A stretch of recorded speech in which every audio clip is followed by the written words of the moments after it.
أعزائي الطلبة السلام عليكم. Today we talk about the polyarthritis. The aim of this lecture is to know the differential diagnosis and the management of polyarthritis. Polyarthritis is an inflammation of at least 5 joints or more. Several different diseases ranging from rheumatoid arthritis to an infectious diseases can lead to polyarthritis. The signs and symptoms: one or more of the inflammatory features appear on the affected joints, including the pain, movement restriction, swelling, warmth, redness, and morning stiffness. The important points of differentiation. First of all, sometimes it is difficult to differentiate polyarthritis from arthralgia, especially when the pain is the only symptoms, such as in fibromyalgia or in osteoarthritis.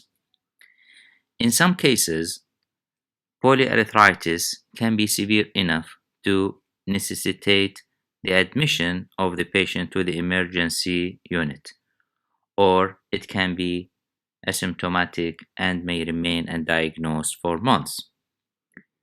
Pain during rest or on initiating activity suggest joint inflammation, whereas pain worsened by movement and relieved by rest suggest mechanical or non-inflammatory disorders, for example, osteoarthritis. It is important to distinguish between true articular pain and non-articular or periarticular conditions by recognizing the clinical patterns through the history and physical examination. Periarticular soft tissue pain that originate from structures seem to be coming from joints, but in reality, it is coming from structure outside the joints, such as ligaments, tendons, bursa, or muscles. Articular pain usually originate from the joint itself. Non-articular pain arises from tissues like the nerve, vessels, and sometimes it is referred from the adjacent structures. The causes of polyarthritis: we have first inflammatory rheumatic disease. Example of this inflammatory rheumatic diseases is rheumatoid arthritis, psoriatic arthritis, spondyloarthropathies, crystal arthropathies, systemic lupus erythematosus, Sjogren's syndrome, scleroderma, and other connective tissue disorders. For example, systemic vasculitis, sarcoidosis, Behçet disease, and inflammatory myopathy. Infective disorders: example, invasive joint infection, which may be viral or bacterial, viral like the chikungunya or HIV, hepatitis C, B, and so on. Bacteria, for example, staphylococcal, gonococcal, meningococcal, brucella, borrelia, leprosy, so on. Reactive arthritis: infections without joint invasion. For example, sexually acquired, like chlamydia, trachomatis, and ureaplasma. Enterocolitis, such as the Campylobacter, Salmonella, Shigella, and Yersinia. Others: infective endocarditis, rheumatic fever, post-streptococcal reactive arthritis. Other causes of polyarthritis may be malignancies, like solid tumors arising from the lungs, breast, urinary bladder, prostate. Hematologic malignancies such as leukemia, lymphoma, myelodysplastic syndrome, and multiple myeloma. It may be due to drugs, for example, antimicrobials, tetracycline, quinolones, rifampicin, voriconazole, or antidiabetic, for example, sitagliptin, linagliptin, allogliptin, or chemotherapeutics, for example, is the aromatase inhibitors or the taxanes or the docetaxel. maybe due to immune checkpoint inhibitors or due to psychotropics antagonist. For example, is the minocycline or the mirtazapine.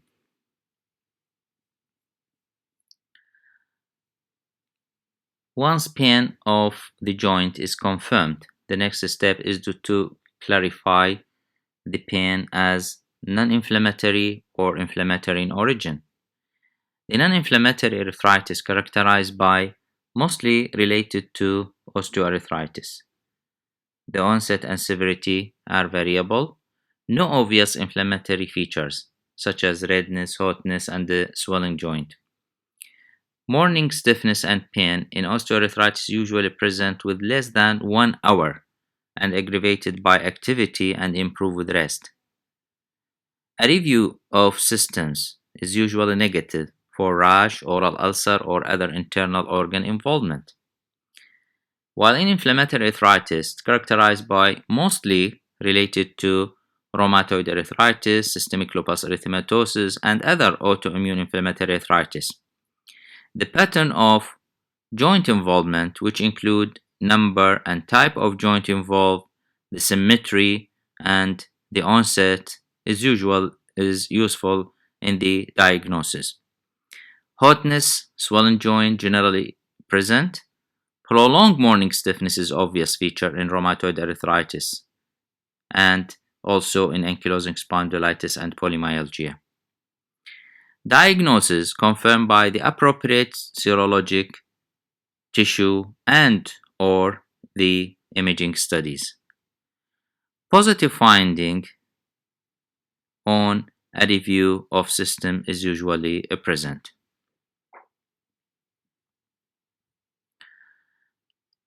Inflammatory polyarthritis classified according to the following patterns.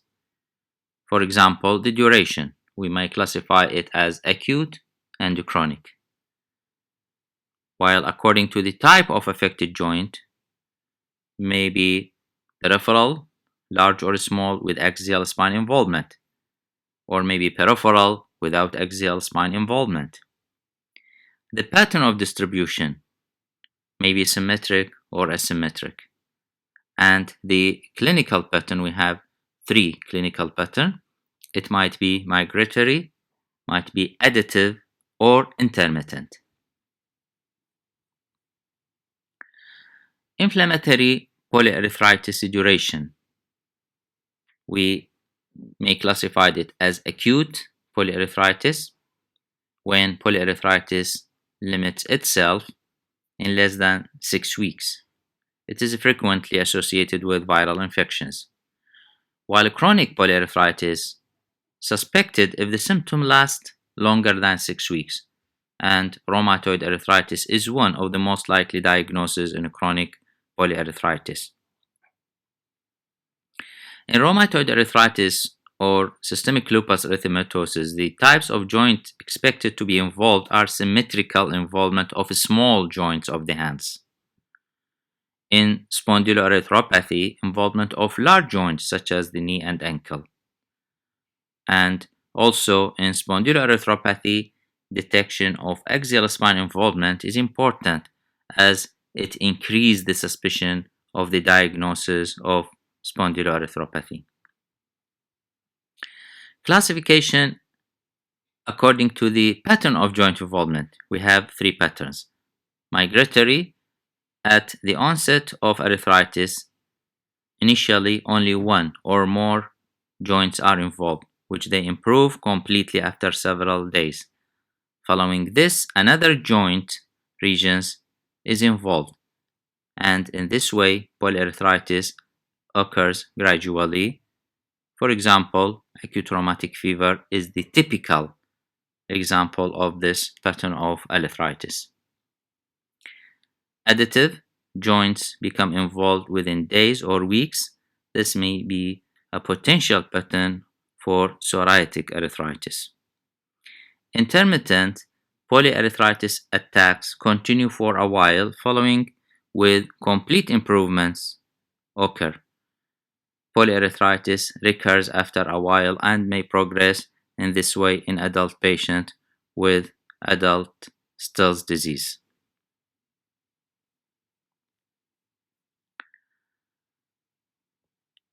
The clues for differential diagnosis: demographic data, age and gender itself may narrow the potential diagnostic options. For example, in young male patients, systemic lupus erythematosus is at the last position on the list of differential diagnosis of polyarthritis.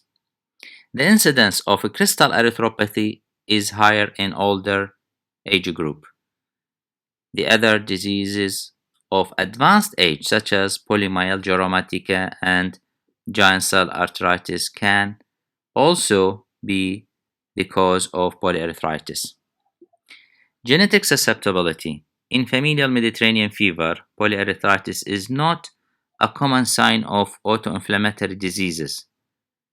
The Mendelian inherited a prototype. In rheumatic diseases such as rheumatoid arthritis, SLE, and so on, accompanied by polyarthritis associated with multifactorial susceptibility.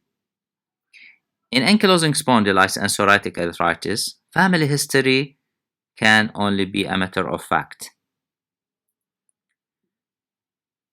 Regarding the history, diseases associated with connective tissue disorder should be checked in each patient and asked for fever, sweating, weight loss, fatigue, and the following points, such as the Raynaud's phenomena, mouth or genital ulcer, xerophthalmia, psoriasis, plaque, inflammatory back pain, symptoms of inflammatory bowel disease, viral infection, infectious diarrhea, conjunctivitis and red eye, hair loss, genitourinary infection. Clinical features of common rheumatic diseases causing polyarthritis. Rheumatoid arthritis, age of onset 40 to 60 years, female to male 4 to 1, mainly affects small joint symmetric additive pattern. Psoriatic arthritis, age of onset 30 to 50 years, female to male 1 to 1, affects small, large, axial, asymmetrical, and additive pattern. Ankylosing spondylitis, age of onset less than 40 years, males affected 3 times as more as females, mainly affect axial spine and sacroiliac joints, large joints, asymmetrical and additive. Enthesopathy, painful tender inflammatory points at tendon bone attachment. Reactive arthritis, age of onset 20 to 40 years, equal female to male ratio, mainly affects large joints, asymmetrical and migratory. Crystal erythropathy, age of onset less than 30 years, female to male about 2 to 1, mainly affects small joints, asymmetrical and intermittent. Systemic lupus erythematosus, age of onset 15 to 40 years, female to male 9 to 1, mainly affects small joint, symmetrical, additive. Systemic vasculitis, age of onset 40 to 60 years, female to male 2 to 1, mainly affects small joint, symmetric, and additive. Physical examination to evaluate all major organ system manifestations. First of all, musculoskeletal system and articular manifestation. Joint examination begins with inspection of deformities, erythema, swelling, or effusion, and comparison with the contralateral and affected joint. Palpation of joint effusion, warmthness, crepitus, and point tenderness. Movement, passive and active, range of motion assessment. Specific tests like patellar tapping test for knee fusion, bulge sign for minimal knee fusion, Fallon maneuver, tunnel sign, and 2-point discrimination test for carpal tunnel syndrome. Start by distinguishing features or red flags. Pain that is diffuse, vaguely describe and affect myofascial structure without signs of inflammation suggests fibromyalgia. Checking the distribution of affected joints is symmetric like in rheumatoid arthritis, whereas asymmetric involvement is more suggestive of psoriatic arthritis and reactive arthritis or enteropathic arthritis. Involved joints give a clue of a disease. Example, in rheumatoid arthritis commonly involve hands, proximal interpharyngeal joints and wrist, while in psoriatic arthritis the distal interpharyngeal joints. Nodular osteoarthritis affect distal interpharyngeal joints with Heberden nodules and Burkard nodules.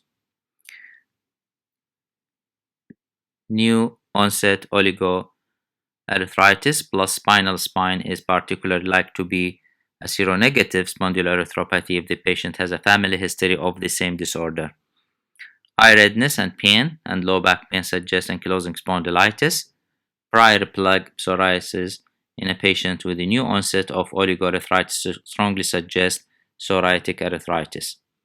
Spinal pain in the presence of peripheral arthritis suggests a seronegative spondyloarthropathy such as ankylosing spondylitis, reactive arthritis, psoriatic arthritis, or enteropathic arthritis, but can occur in rheumatoid arthritis, usually with cervical spinal pain.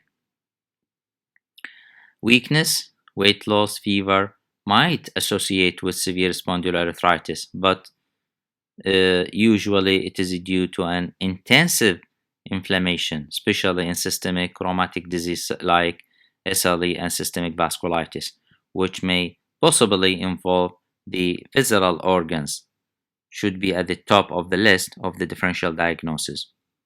Only the presence of fever would require frequent questioning to rule out the infectious diseases or to rule out lymphoproliferative diseases and malignancy. The extraarticular manifestations, such as the example skin and mucosa, malar rash, butterfly in SLE, vasculitic rash, and psoriasis, are important specific skin lesions in making the diagnosis. Oral or aphthous ulcer commonly seen in young female with polyarthritis support the diagnosis of SLE, and genital apathy that accompany recurrent aphthous lesion may be enough to make a diagnosis of Behçet disease, while oral ulcer with history of urinary tract infection or diarrhea in young boy is important for the possibility of reactive arthritis. Rhinoid phenomena can be detected during physical examination, which might be a feature of SLE, progressive systemic sclerosis, mixed connective tissue disease, and other connective tissue diseases. Eye manifestations. The eye, it is important to identify the characteristics of uveitis. For example, anterior uveitis accompanies spondyloarthropathy group disease. Panuveitis or posterior uveitis can be a diagnosis of Behçet diseases. Uveitis with granulomatous feature significant in tuberculosis and sarcoidosis. Scleritis can be a sign detected concurrently with polyarthritis in patients with systemic vasculitis. Dry eye is one of the diagnostic criteria for Sjogren's syndrome, which is among the causes of polyarthritis. Reticuloendothelial system. Peripheral lymphadenopathy can be easily detected via physical examination. In such cases, the possibility of a lymphoma must be excluded. SLE, autoimmune disease, and Sjogren's syndrome are the rheumatic diseases that cause lymphadenopathy. Hepatosplenomegaly can be found in autoimmune diseases or in systemic lupus erythematosus. The lungs. In patients with polyarthritis, pulmonary finding can either be pulmonary involvement or systemic rheumatic diseases associated with infectious diseases or related to malignancy.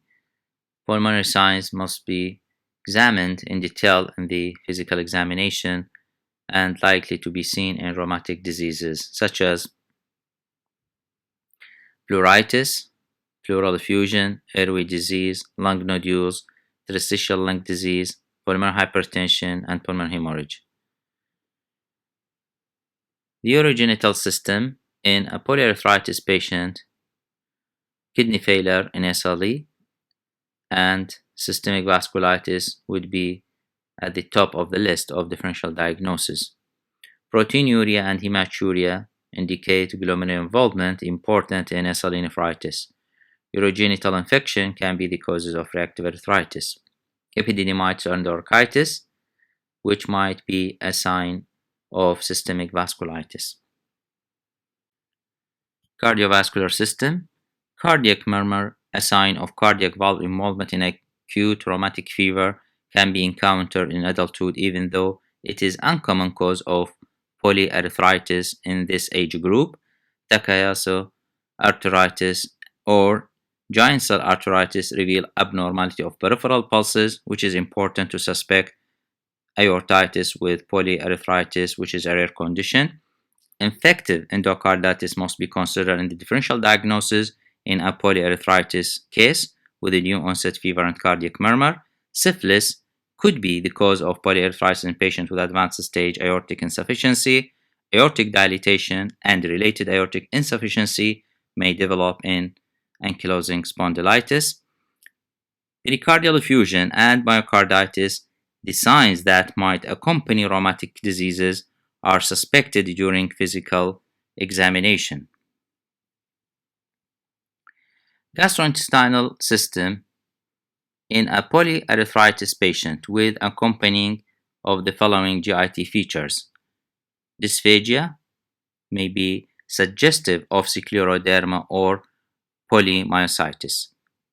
Infectious diarrhea is one of the most important causes of reactive arthritis. Peritonitis can be a sign of SLE or familial Mediterranean fever. Diarrhea or peripheral diseases may be suggestive of inflammatory bowel diseases. Signs of mesenteric ischemia could be associated with systemic vasculitis, particularly in emergency clinic. Abdominal collaterals may be a sign of Buchier syndrome in patients with Behçet disease. Nervous system, motor, or the sensorial loss can occur in polyarthritis due to peripheral nerve involvement. Drop foot due to mononeurite multiplex suggests systemic vasculitis. Compressive carpal tunnel syndrome and ulnar nerve palsy caused by chronic synovitis and rheumatoid arthritis. Neurologic examination in detail if necessary should be a part of the general rheumatologic examination. Laboratory findings, laboratory tests may give a clue to making a differential diagnosis. Complete blood count, cytopenia is supportive finding for SLE. However, polyarthritis can be one of the components of the clinical manifestation of leukemia and lymphoma that causes cytopenia. Lymphocytosis is a valuable finding for chronic lymphoproliferative disorders. Xenophilia can be a sign of the Church-Strauss vasculitis and hypereosinophilic syndrome with polyarthritis. Urine analysis, a simple analysis, can be helpful for making several differential diagnoses. Pyuria may indicate polyarthritis reactive to a urinary tract infection. Proteinuria and or hematuria are quite valuable for SLE and systemic vasculitis, which has the potential to involvement of the glomeruli and may require a renal biopsy to make the diagnosis. Acute phase reactants. These are the proteins whose serum concentration increases due to inflammation and tissue injury. Although acute phase reactants are usually elevated in patients with rheumatic disease-related polyarthritis, infectious disease, and malignancies, they sometimes are within the normal limits. Normal acute phase reactants do not exclude the diagnosis of polyarthritis or rheumatic disease. Example of this, C-reactive protein is one of the most common acute phase reactants. Erythrocyte is an indirect method to measure acute phase reactant and is frequently used in clinical practice. Serum amyloid A complement component, alpha-1 antitrypsin, fibrinogen, hepcidin, ferritin, and haptoglobin are the other acute phase reactants. Very high ferritin level may be a supportive sign of autoimmune systemic disease. Autoimmune systemic disease, but ferritin is not increased in a small proportion of this patient. Other biochemical tests, uric acid should be studied in every patient with suspected crystal erythropathy. Uric acid concentration can be normal in a small proportion of patients with gout arthritis or during an acute attack of gout. Liver and kidney function tests should be considered in every patient with polyarthritis. Systemic lupus and systemic vasculitis patients can be presented with acute kidney failure. Elevated lactate dehydrogenase is suggestive of autoimmune hemolytic anemia, also indicate autoimmune systemic disease, myositis, and malignancy. Elevated creatine kinase should be evaluated in every patient with polyarthritis and may be a potential indicator of myositis. Autoantibodies, they are critical in the diagnosis of rheumatoid arthritis, SLE, and other connective tissue diseases, and systemic vasculitis. Rheumatoid factor, anti-CCP antibody. Rheumatoid factor may be positive in rheumatoid arthritis, in SLE, and other connective tissue diseases, and in systemic vasculitis. Rheumatoid factor may be positive in patients with infectious diseases and malignancies. Because of high specificity, it is important to establish anti-CCP positivity to make a diagnosis of rheumatoid arthritis. Antinuclear antibody should be studied in each patient with polyarthritis based on accompanying symptoms, but low titer antinuclear antibody positivity can be seen in about 30% of healthy females. Antinuclear antibody can also be positive in other autoimmune diseases or malignancies. Endonuclear antibody panel, if antinuclear antibody is positive, the endonuclear antibody panel, anti-DNA antibody, and complement testing can be performed. Antineutrophil antibody can be also studied. In polyarthritis case with negative antinuclear antibody testing, there is usually no need to study further tests, including the ENA panel, anti-DNA antibody, and its complement. Viral and bacterial serology, it is not a routine examination in polyarthritis, but can be studied to support the diagnosis if there is a clinical suspicion. Synovial fluid analysis, which is critical in the diagnosing monoarthritis, has a limited role in the differential diagnosis of polyarthritis. Detecting crystals in the synovial fluid of patients with crystal erythropathy is diagnostic. Microscopic examination and synovial fluid culture may be necessary if polyarthritis is caused by the direct invasion of infectious agents such as tuberculosis or leprosy. Radiological methods. Radiography can make a substantial contribution to the diagnosis of polyarthritis. Hand radiography is valuable in making a diagnosis of arthritis and psoriatic arthritis. We can see erosion and lytic lesions, which may be diagnostic for rheumatoid arthritis. Presence of sacroiliitis can be demonstrated radiographically by a suprapubic sacroiliac radiograph. Sacroiliac magnetic resonance imaging is performed in cases of suspected sacroiliitis despite the availability of a normal X-ray. Linear calcification of cartilage detected in the knee radiograph can support the diagnosis of pseudogout. Lung X-ray must be performed in respiratory system involvement.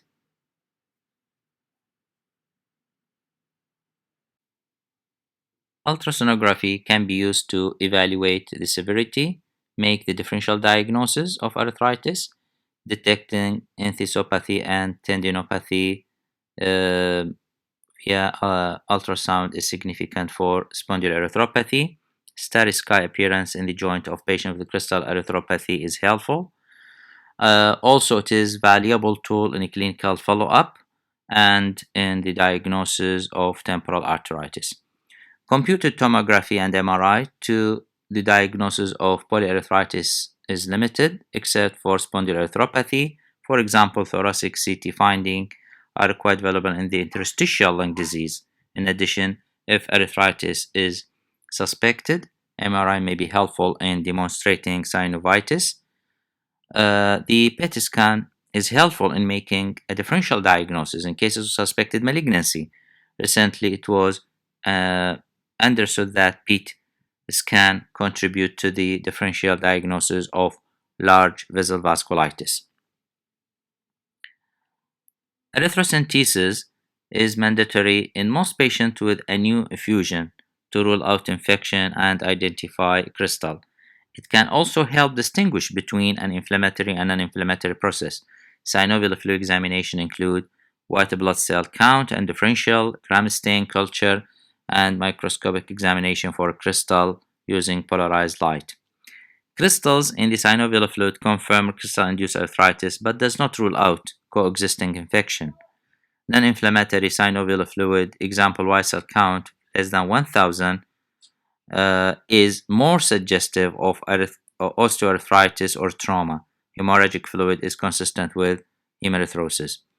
Inflammatory disorders causing polyarthritis, the synovial fluid white cell count is often about 1,000 to 50,000 per microliter. Infectious and the crystal-induced arthritis, the synovial fluid white cell count can be very high, more than 50,000. The histopathology, synovial histopathology is frequently required in polyarthritis, useful in the diagnosis of amyloidosis via synovial biopsy. Histopathology, synovial histopathology is frequently required in polyarthritis. It is useful in amyloidosis via synovial biopsy. Histopathology is important for making a differential diagnosis of the accompanying symptom or in evaluating visceral organ involvements. The outlines of treatment, the underlying disorders is treated whenever possible. Systemic inflammatory diseases may require either immunosuppressive or antibiotics as determined by the diagnosis. Joint inflammation is usually treated symptomatically with nonsteroidal anti-inflammatory drugs. Pain without inflammation is usually more safely treated with acetaminophen. Joint immobilization with a splint or sling can sometimes relieve pain. Heat or cold therapy may be analgesic in inflammatory joint diseases because chronic polyarthritis can lead to inactivity and secondary muscle atrophy. Continued physical activity should be encouraged. Thank you very much.